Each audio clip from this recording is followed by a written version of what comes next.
Welcome to Technically Speaking, a podcast from Audacia where we get into the conversations happening within technology leadership. I'm Richard Brown, Technical Director at Audacia, and over the course of this series, I'll be sitting down with guests that are shaping how organisations think about and apply technology. Each episode, we'll dig into a different topic, whether that's navigating AI governance, rethinking what technology leadership looks like, or building the infrastructure and culture that makes it all possible. The conversations will be honest, substantial, and genuinely useful. Hello everyone, this is the second episode of our podcast. I'm joined by Chris Barber and Philip White. I'm going to be talking about AI and its impacts on the workforce. It's another conversation I hope you'll find interesting. Thanks very much, both of you, for being here. For anyone who's not familiar already with your background, can you just each give us a little bit of an introduction as to who you are? Chris, start with you. So I'm Chris Barber. I'm the Chief Executive of Lhasa Limited, which is an educational charity who writes scientific software. Yeah, I'm Philip White. I'm the Managing Director of Audacia. We're a technology consultancy based in Leeds. Okay. So AI in the workforce, I guess I'll start by asking, what is the current state of AI that the two of you are seeing within organisations? Oh, it's really tricky because it's moving so quickly. So the current state really is we're in a transition world from manual to agentic, and it's a distribution of how far we've progressed in different dimensions. It's moving really quickly. I think the technology has moved really quickly. I think the delivery, there's a lot of latency in terms of the delivery. I think the capability there is I just don't think we are getting as much out of it as we could at the moment. And is that consistent? Do you see some real success stories, or? No, I think there's definitely a massive spectrum, and I think you're going to see a bigger separation of the two camps of people. I think there's a lot of people who are almost getting on the AI train for a fear of missing out, so just doing AI, jumping and getting hold of the nearest thing available and trying to tick the AI box and not necessarily getting that much value out of it. And then you've got another camp of people who are the type of people who do kind of really class things like just running good technology change programs and using AI as a tool within it are definitely getting more value. Do you see anything, Chris, in your organisation? Yes, we see, again, that massive distribution. They're the early adopters who are absolutely running ahead. And I guess we've now got to the tipping point where the more cautious majority are seeing the benefits and moving into it. But I think one of our big challenges is recognizing that the entirety of how we work has to change. And so improving a human-based process is always going to be limited by humans. And I think that's the big challenge that probably most workforces have to go through, which is how do we redesign work that doesn't put humans in the loop?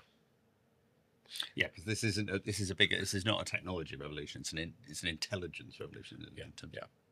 So when you say not having humans in the loop, what does that mean for the humans that are currently in the loop?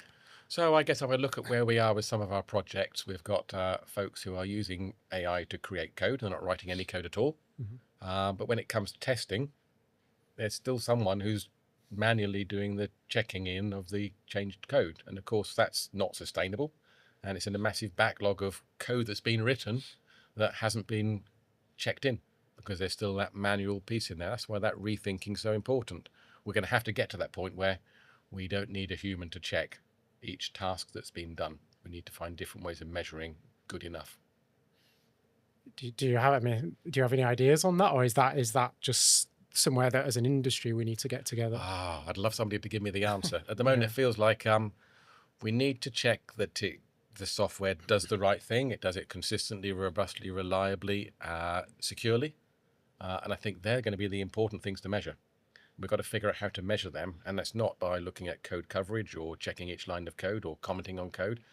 Lots of the things which were done in the past just don't fit in that new world. I guess, Phil, you mentioned earlier that you see some organisations almost just ticking a box and not really getting any value. How do the two of you see value from AI being measured? Is it moving faster? Is it raising a quality bar? Is it enabling things that are just currently impossible to do? All of the above? I think it'll be different for different organisations, but fundamentally it's all around doing things better, safer, faster. And I think it's around I think the big issue at the moment is clarity on what people are asking for. Because, if somebody says do AI, I hear the same thing as we need software. So, okay, but it's big. It's a big ask. What do you mean? What do you actually want it for? What does good look like at the end of it? I think that's the big gap at the moment. So I think it's different for everybody, but it should be clear. Yeah. I think it's also fundamental in the sense that actually, do you need a piece of software to solve some of the problems that need to be solved? And it may well be that we don't actually need to create bespoke software for a problem. We can do it live. You see some of the advances of the large language models, and you can get answers to things that you want to solve without having to write a line of code or create a software product. So almost using the LLM in real time to get answers where before you would have gone away and built a bespoke piece of software to do that. I know somebody using a language model as a CRM tool. Yeah, I wouldn't recommend that necessarily, but there you go. Yeah. But it's quite hard. I tried to argue against it, but I kind of said I don't. I sort of see where you're coming from.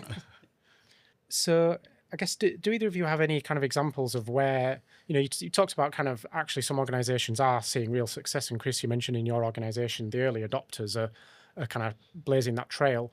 What kind of, I guess, how are those success stories being targeted? Are you picking up like very targeted use cases, or is it more about experimentation and giving people the room to try things out? I think it's solving a problem.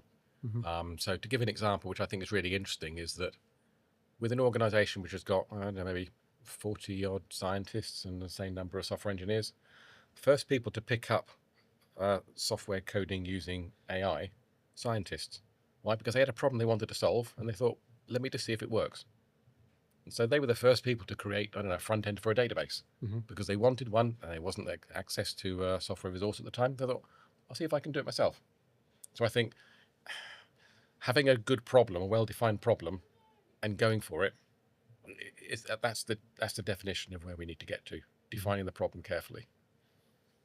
So is it an oversimplification to say that you get success where you start with a problem and you find potentially a solution that utilizes AI, and where you're not seeing success is where people start with, we need to use AI and almost try and shoehorn a problem into that? Totally, yeah. So for the last few years, we've been very focused on defining outcomes, measures of success, because that's always got to be the starting point. Otherwise, you say, I've got some really cool technology. What can I do with it? And okay, you'll do something cool, but will it be useful? Yeah, AI is a powerful tool, but it's a tool. Yeah. I think it goes back to that kind of clear objectives from the top. What does good look like? What are we trying to do with this before talking about the technology we're going to use to solve it? And how much scope do I have for change here? What you're talking earlier about what room do I have to play? Are we picking some use cases? Are we doing some fundamental AI native operating model shift here? How am I allowed to approach this? And if I come back, what do I need to have done to get 10 out of 10? Yeah. So is this about change management? Is it about kind of massively? Yes. Yeah. And is it, change management has been around for as long as humans have been in kind of doing organized work. Is it a regular change management piece? Is there anything different about this that somebody who's been doing change management for 20 years might have to rethink what they do? I think it's different in terms of you need to understand the technology. If we now got a semi-silicon org chart floating around, how do we change the work that individuals? Because I think a lot of AI has been the way it's been approached at the moment. I mean, oversimplifying into buckets. There's kind of adoption, augmentation, automation. I think there is again oversimplifying, but there's a spectrum of how AI has been adopted. And I think once you're into that augmentation, automation space, you are starting to see the set of tasks that individuals do get divvied out to models, agents, whatever you want to call them. And I think the change restructure pieces, you're probably not going to see much value unless you start fundamentally accepting that we have roles, but AI solving tasks, and we need to work out how you move those around. So making them more interchangeable? More interchangeable and just having an appetite for change. I think there's too much of AI being implemented in little silos. I think there are two big changes. So I think one of them is that AI is progressing exponentially. It's changing really quickly. So you can't say, I've done change and tick it off. So in the past, you could probably do that. That's a one-off shot. And so the thinking about change is probably the same, but the tools and the approaches are entirely different. I think, look, if I look back, I don't know, 3 or 4 years, if we wanted to change our CRM system, we'd probably look at 3 or 4 different ones, do a deep dive into each and spend 6 months agonizing, which one am I going to commit to, because it's a long-term commitment. But if you wait 6 months of investigation and trying, and by that time you've finished, it'll have changed again. So I think the speed of change, the scope of change is so fast that you have to look at it differently and not say, is this the perfect solution? But is this better than I've got now? And am I locking myself into something I might need to change in the future? So it's very different ways of approaching the problem of change.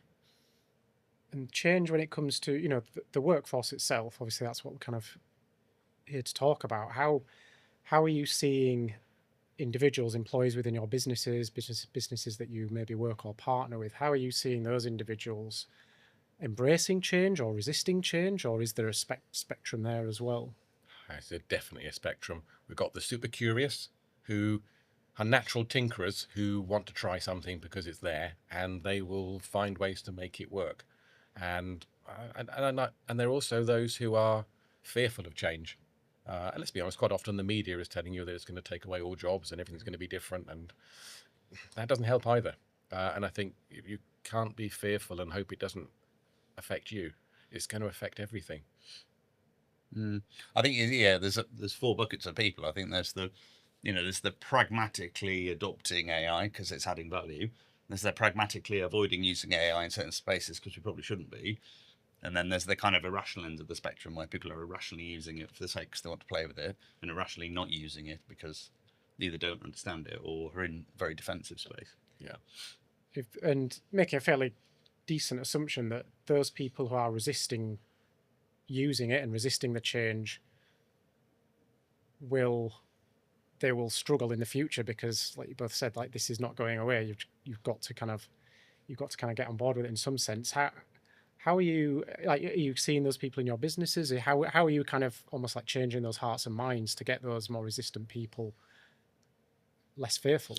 I don't think it's no different. I think from if you had a software engineer that had 20-year-old ways of working, it's just it's that, but shorter timescales where you could have a couple of years out of date now is a lot out of date.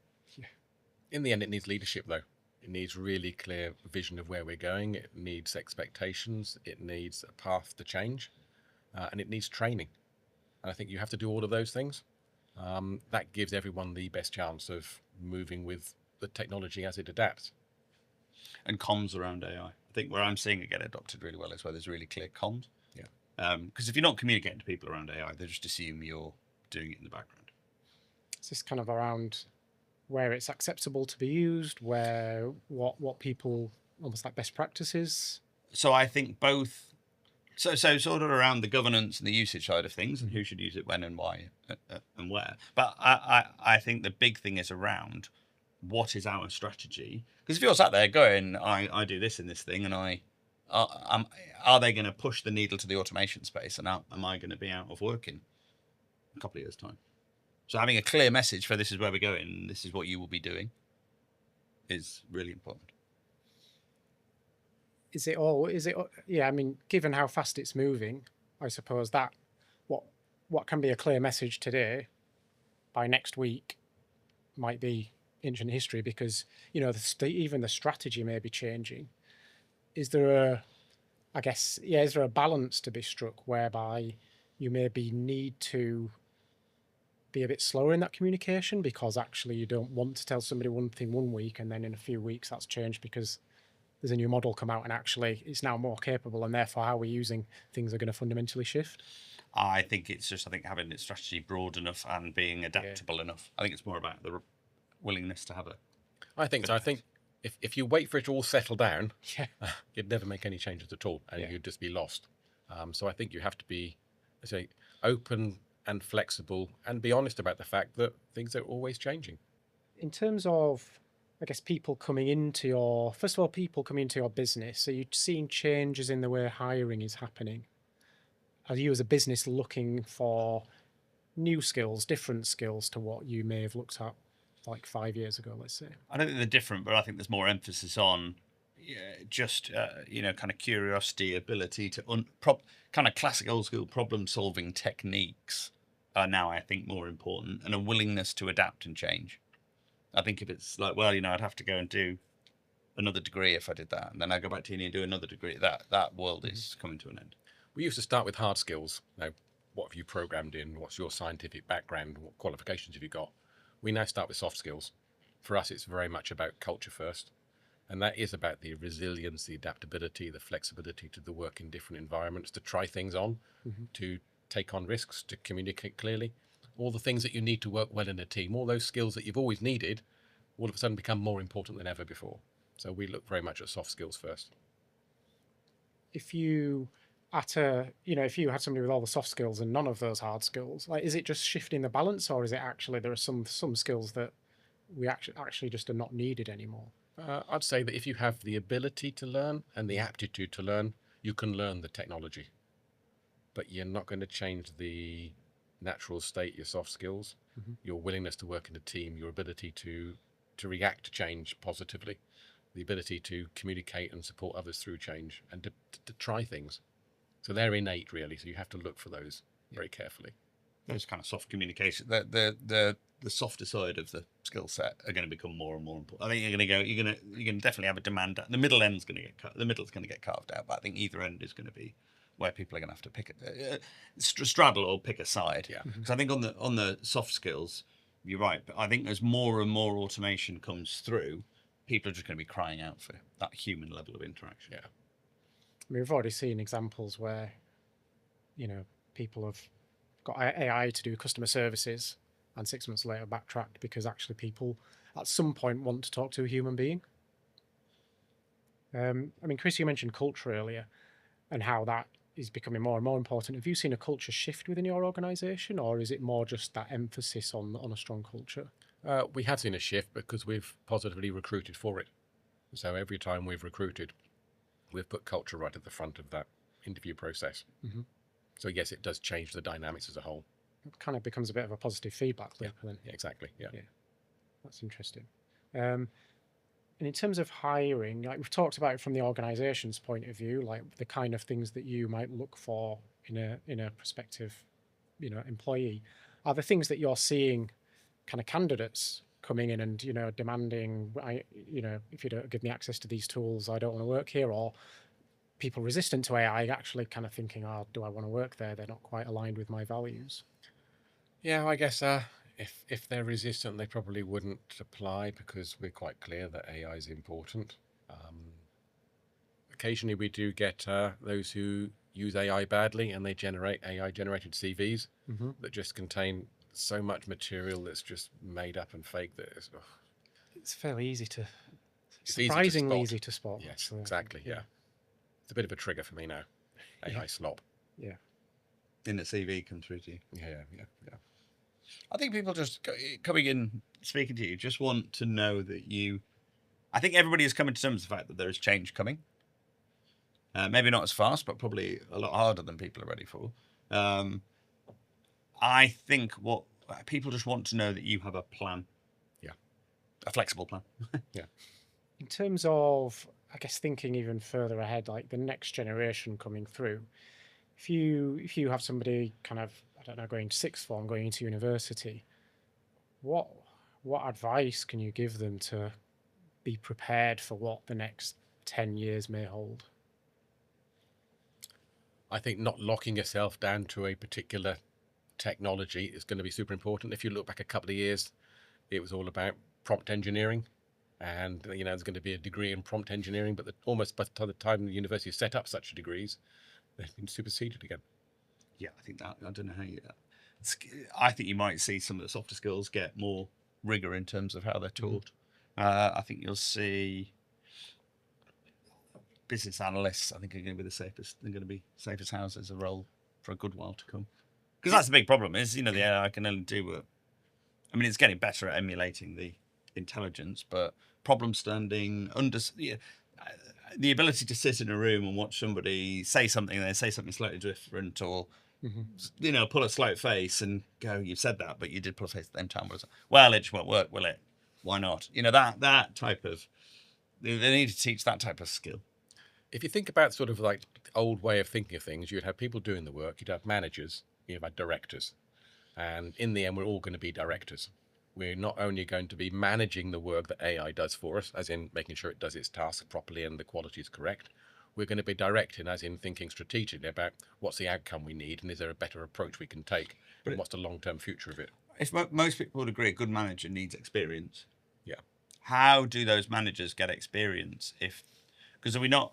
I think my fear is that we're bunny hopping. We're going to end up bunny hopping experience, and that if we see, people talk about the diamond shape of an organisation that's coming as the bottom layer gets reduced in size. How does that middle and senior tier gain the experience if they've never had to do the lower end? Or is it just AI all the way up by the time we get there? We've got to teach differently. And I think that's the beauty, is that AI is a fantastic teacher. So I think we have the tools to help teach differently. So we have to accelerate. So I don't know, you don't need to become you don't need as an accountant to have done arithmetic. In the past, you had to do double entry bookkeeping for years before you progress to become an accountant. Now you can become an accountant because you can start at a more advanced level. You don't need to start from the basics. And I think the same will be true for software engineering. In that over time, it's more your ability to manage teams of people than to manage check-ins of lines of code. Yeah. That's an interesting one. Because I guess we're in that weird middle phase at the moment where often, to speaking specifically about software, to be able to kind of verify the correctness of some AI generated code, you actually need to understand what it's done. You need to be relatively experienced to understand what good looks like, what scalability looks like, what security looks like. You're saying that actually it'll get to a point where code almost becomes like machine code or assembly, like it's at too low a level of detail that you will not need to understand it. Yeah, I don't see why it shouldn't become a black box. If we're very clear about the inputs and very clear about the outputs, and we can measure the quality of the outputs and the correctness of it, that should be enough. Yeah, but it's interesting. There's a lot of structure and determinism in how we talk to computers at the moment. Are we ever going to solve that? What is clear input? Is it natural language? Yeah, Is it subjective text? Compiler is deterministic. Yeah, where do you get that? Where does that acceptable gap come in? Or is it that the AI just emulates a business analyst and go, you've said this, but I need a bit more clarity around? Well, I think that's one of the areas which is growing quickly now, is the recognition that context is so important. Yeah. It's kind of the logical follow-on of, you don't need to write a good prompt if you give enough information that gives the context. The prompt can be deduced from the context. And so defining and explaining and capturing and making available the context of the problem, of the information you're manipulating, that becomes valuable. I guess context can be messy. Context can sometimes be, like Phil alluded to, the slight face somebody pulled in a meeting. Like, how do you kind of get that, that real nuance into a language model? I mean, there's probably going to be an image classification tool. Probably will be, yeah. And Chris, you talked earlier about kind of getting from, you've got individual contributors, you've got managers, you've got directors, and actually ultimately we'll all end up as directors. What does that, do you end up with, just in terms of actually how the workforce will be directly affected, do you see lots of smaller companies, or how will people ultimately kind of do work? Oh, it's a really difficult question.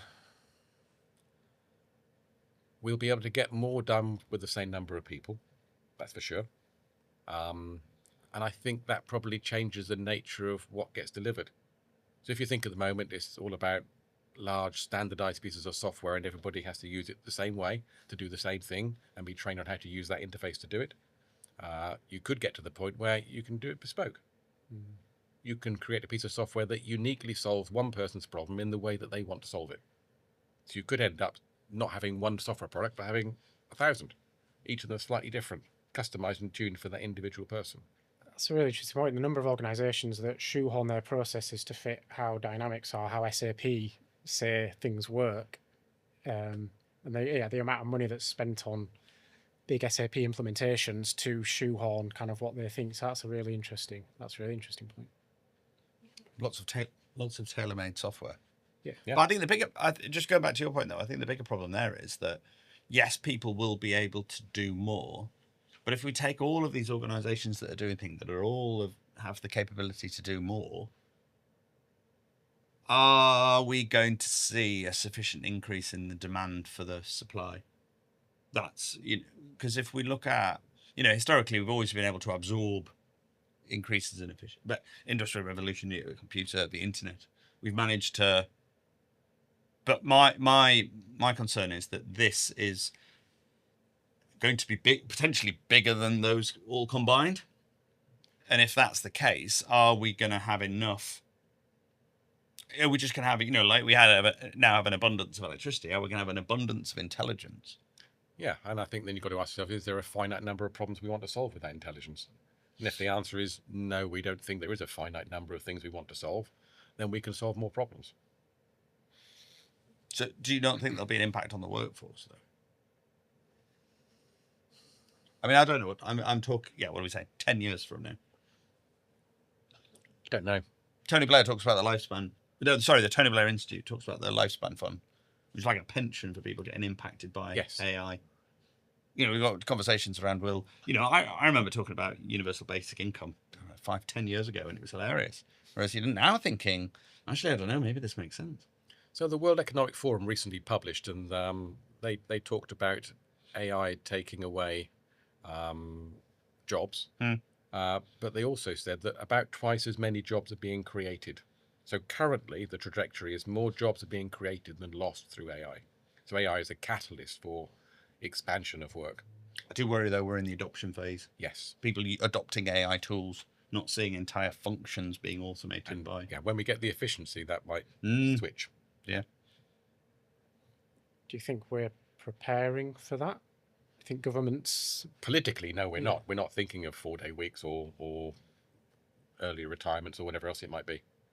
But again, 4-day weeks seem really strange, but 5-day weeks haven't been around for that long. Yeah, it's true. Yeah. Yeah. You're talking about the problems that we could solve with AI. There are enormous number of, I'm going to get quite political, but there are enormous number of problems in the world that could be solved. Climate change, energy availability, cancer, Do you see enough investment in using AI productively to solve fundamental problems that societies face? So there are large organizations who are investing billions in order to solve fundamental problems. So it is happening, but it's not happening at scale. It's happening in pockets.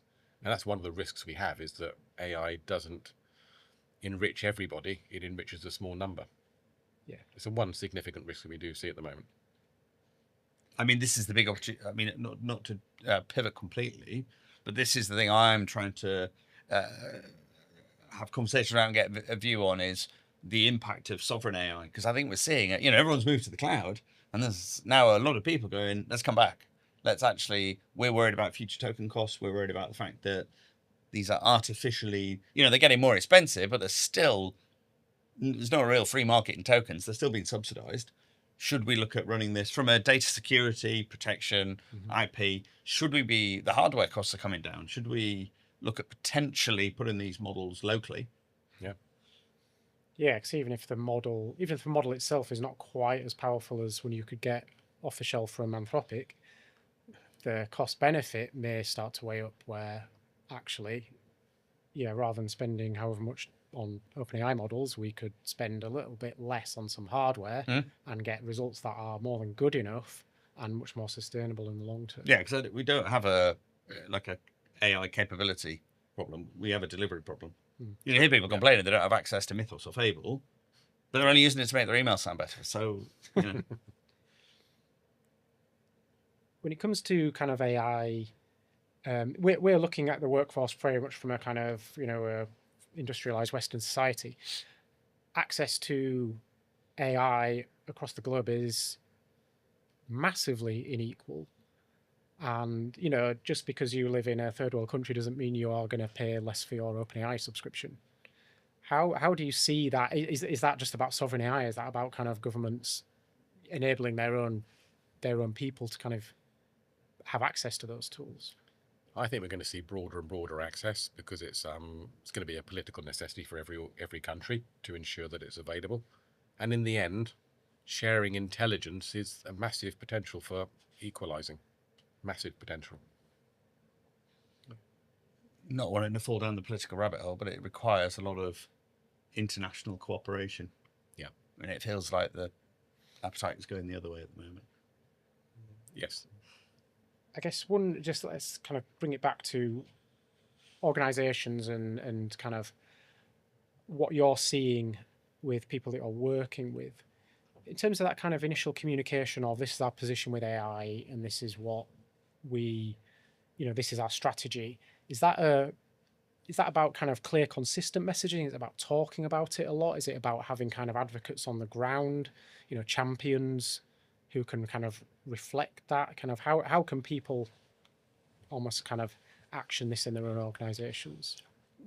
To get AI, to move along the AI path. To move along the AI path, but to manage that change within their org.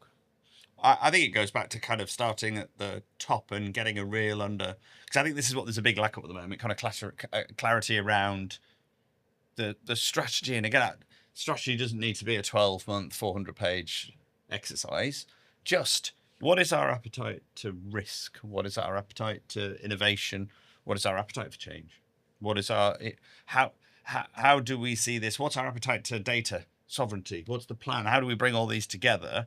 I think if a lot of people spent half a day doing that, because if you speak to some organizations, want to talk about an AI strategy, and say, what does AI mean to you? Copilot, Gemini, Copilot, and it's like, well, you've got to. It's bigger than that. So I think having a clear view for, again, what does good look like? How can we do big things in small incremental changes? Do we have an appetite for the fundamental redesign of an operating model, or do we just want to look at individual use cases and just deliver something? It's old school 90s agile. Just deliver some value and keep going. Yeah, I think you've got to know what is it you want to be. What do you think you're going to be like in 5 years' time? I think if you've got that vision in your head, then everything else falls more naturally into place. And communication, it's not this, as you say, it's not this grand big strategy that you unveil once a year. It's the micro conversations you have every day, which allows that iteration, and you discover things and you change your position because you've discovered that something that you thought was impossible is now enabled. And that allows you to keep adapting and modifying.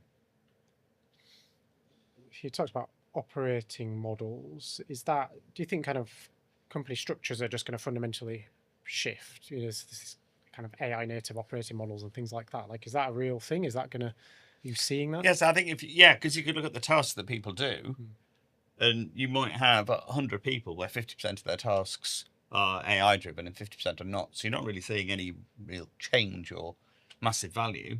They're freed up to do other things, but you're going to have to you're going to have to move some things around. When I look at our old process diagrams for how we used to deliver software, it was so human-centric in terms of somebody had to do something and hand it on to somebody else with a different skill set in order to do the next thing. So whether that's scientists designing on the algorithm, which is handed across a software engineer to write the code, to a tester to test it, this kind of segregation of the work into defined chunks which are based upon individual skill sets, that's what has to change. Because the separation is no longer that great. At the moment, most AI is kind of on demand. It sits there and waits till somebody asks it to do something or chats to it, or where I think the mindset shift that people have to get ready for is just there, it's doing something on someone's behalf, talking to some other model, Where we're already moving from chat, i.e. instant communication backwards and forwards, into long-term independent autonomous running for hours solving problems, not just answering a chat one line at a time. Where does accountability lie in that world? That's a very tricky one, isn't it? Good one. Yeah. Is it? There's who could it be? So, you got everything right back to the model designer, who's provided the data for training, who's done the training. I think it's going to fall quite heavily with the testing. I think that to me is when it leaves the factory, if you like. Yeah, I mean, it's more, yeah. There's a lot of people trying to make sure that AI will be perfect, and I think it's more important to have a perfect framework around an uncertain AI. I mean, software isn't perfect, so AI is not going to make. Software is more consistent. Like traditional software is more consistent. Yeah. The lack of determinism, is that something, I guess we've talked about, almost likening that kind of move up from machine code assembly language, high level languages. That's deterministic all the way. Is the lack of determinism something that makes this fundamentally different? I think it's something we'll get, yes, but I think it's something we'll get used to. Yeah. If you look at the responsibility of developers to manage memory 20 years, I don't know, 20, might be more, 30 years ago. Yeah. The fact that now garbage collection just terrifies some people. So I think it'll be that type of shift. So you just ask it, you have no idea what's running, you just ask it to do a thing and it does it. But I think it'll be a mindset shift. Is it just a mindset? Do we need more reliability in the models, or do you think actually that's already there and it's more about kind of having the guardrails and the... Yeah, I think it's going to be more around providing the box, the validation, and the guard. Yeah. I think it's going to be less. I want you to be very clear around how this is going to prescriptive, dogmatic. This is how you're going to do this, and here are all the things I need you to abide by and validate against. And if you can tick those, then fine. We talked a little bit about, Phil, you say you kind of can sometimes sit in a boardroom and you ask people, what do you think about when you think AI? And it's like, I think about, Copilot or ChatGPT or whatever. Is that something that you was thinking about, kind of where you see success stories, where you see mistakes? Is it often it's the same mistakes just being repeated over and over again, and the same success stories are usually down to the same factors? Yes. I think the big issue at the moment is there's the solve for uncertainty around what AI is and what it can do is to get hold of a product. And is that technology first approach. That is the biggest issue at the moment. We don't see that anywhere else. Or definitely not. If you paraphrase some of the sentence, I want you to go out and do software. Okay, I'm going to buy, I don't know, Dynamics. What are you trying to solve? I don't know, but it's a piece of software and it works. Everyone else is using it. Let's buy Dynamics. Then let's make up a problem that fits in it. Yeah. Is it back to the old nobody ever got fired for choosing IBM kind of thing? Like Copilot's got the Microsoft badge or Gemini's got the Google badge. That's going to be a safe choice. And it's just a safe way to move the needle. Because I think some people look at, an AI strategy. Fundamentally, I think people don't know. There's too much of AI falling into product and technology space and not enough around what is AI good at? Where is it really powerful? Like just some of the more abstract, what are we trying to do? We're trying to automate, predict, identify. Some of the verbs that AI can help with, that bit is getting jumped past quite often. Yeah, I think we're always going to suffer from AI being a bit jagged at the edges and do some things amazingly well and other things it'll just be, how could it be so stupid? And I think the skill comes not just in choosing the right tool, but knowing how to use that tool. And I think that's probably where ownership and accountability become really important. So it's not, I've done this task with this tool, but I've achieved this outcome and here's the quality, or here's the value. Yeah, I think that validated AI sat alongside augmented human in the loop, still a long way to go in that space. Yeah. Yes, Chris, you were talking earlier about being really clear as early as possible. What are the success factors? What are the outcomes that you want? And actually kind of never losing sight of that. Yeah. But I think we've got to do more to work out how to measure success. I think there's some difficult metrics we've got to understand, discover, and understand how to use them. I mean, this is a massive issue with a lot of organizations is, want to see a 10% improvement in X as a result of AI. What is it at the moment? Well, I don't know. So there's a lot of, that's a big challenge at the moment. How do we validate we're getting return from an investment in AI when we have no real benchmark to measure against? I'm going to ask you a really difficult question. I'm going to ask you to predict the future in some way. So we've acknowledged that it's moving incredibly fast. And if I'd have asked you a couple of years ago, where would we be today? I'm not sure if you'd have guessed where we actually are. But what do you see happening in the next year to, 1 to 5 years? in terms of AI and how that's going to be adopted within organisations and the impact on the workforce? If you look back over the last couple of years and then try and project forward, so if you look at the early large language models, they weren't very good at anything, and fine tuning was the answer. More data and more tuning, and you'll make that model better. We've now gone past the value of fine tuning, and that's no longer a thing. Reasoning has become more important, and inference has become more important. And as those things get better, we're seeing that the large language models can do more and more complex things very well. And so we may find that quite a lot of things are solved just with the fundamental model itself.